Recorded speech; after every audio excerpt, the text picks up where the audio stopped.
Hey everyone, welcome to my brand new tutorial series on Blender for complete beginners.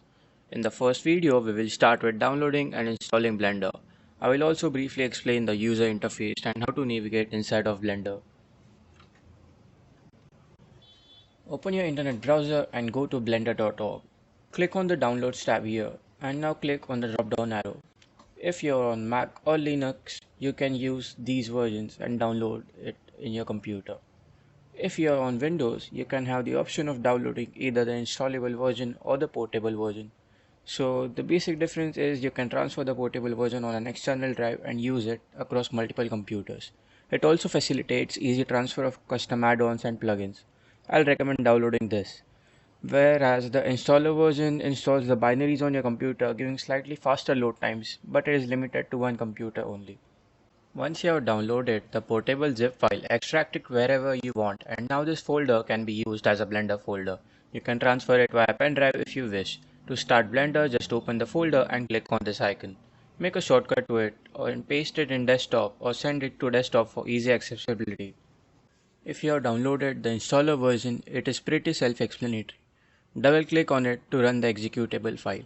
Read the terms and conditions and agree to them if you want. Then finally select where you want Blender to be installed.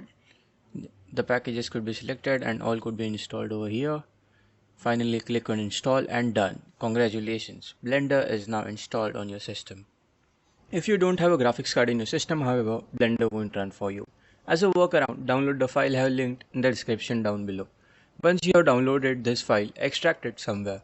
Copy this file and paste it in your Blender installation directory over here. And now Blender should work just fine for you. So to start Blender, double click on the Blender icon and Blender will launch.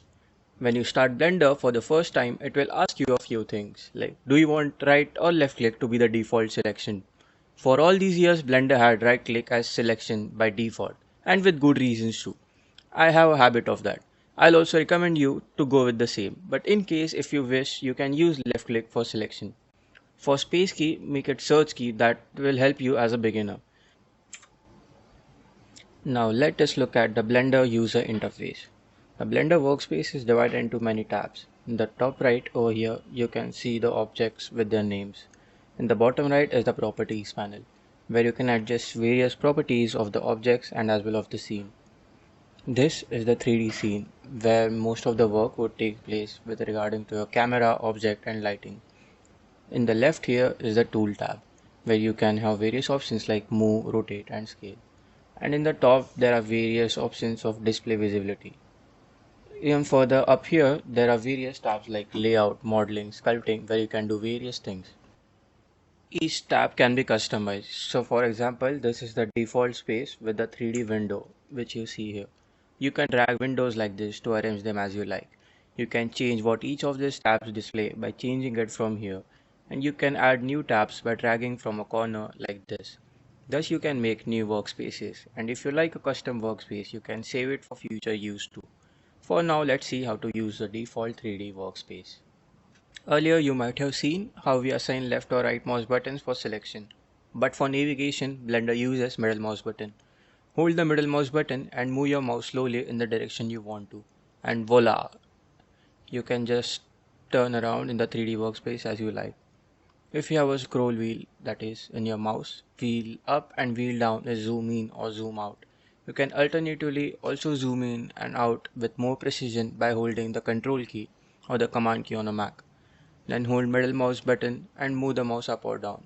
For panning across 3D space, similarly, hold the shift key and press the middle mouse button and move your mouse. The same can also be done by this control icon here in the top right. The rotation can be done by dragging these axes.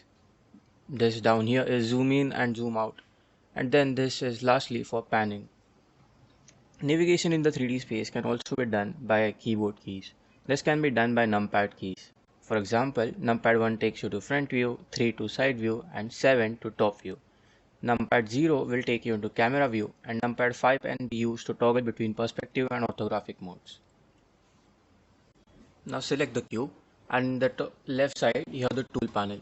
Select the grab icon, and with it you can move the tool as shown. Select the rotation and you can rotate the cube as you like. Similarly with the scale tool. You can use the scale tool to scale the cube however you wish to. This can be done via mouse, but Blender as a software heavily relies on keyboard shortcuts. So remembering the keyboard shortcuts is essential. In the bottom left, you can see which all keys I am pressing on my mouse or my keyboard. For example, I press A to select all and deselect. Now let us delete this cube we have added. To delete the cube, press X on your keyboard and then this menu will pop up. Press delete and now the cube is deleted. How to add new objects now? For this, hold the shift key and press A. This menu will pop up. This will give you a list of various objects we can add. For now, add the monkey object, that is the Suzanne head. Now let's try to do the same we did earlier with keyboard commands. Press the G key for grab. With this you can move the monkey head. Now you can do this, but you can also do is press G and now press the X button after you press G. What this will do is restrict the movement of the head in one direction. But wait, you can do even more. Now if you press -3 on your keyboard, the head would go in the negative X direction by -3. So GX and -3 to take the head in X direction by -3. Now let's try the same thing for rotation. So press R on your keyboard to rotate the monkey head. Now press R, Y and then 45. So this rotates the monkey head in y-axis by 45 degrees. Now press S, Z and 2. This makes the monkey head twice its size in the Z direction. For argument's sake, let's say you forgot what was the command for delete. So you press space bar and start typing in delete. As simple as that. Now Blender would tell you the command for delete over here to the right side. Or you can just press on that and that deletes the monkey head. We have covered a lot of basics of Blender in this video. In the next video, we'll be going through basic modeling using shapes in Blender and look at some more elements in the 3D space. I will be uploading one video in this series every week, so subscribe if you haven't subscribed already. If you like the video, please leave a like. It helps a lot with the YouTube algorithm. If you have any doubts, ask them down in the comments below, and I'll see you later in the next one. Cheers.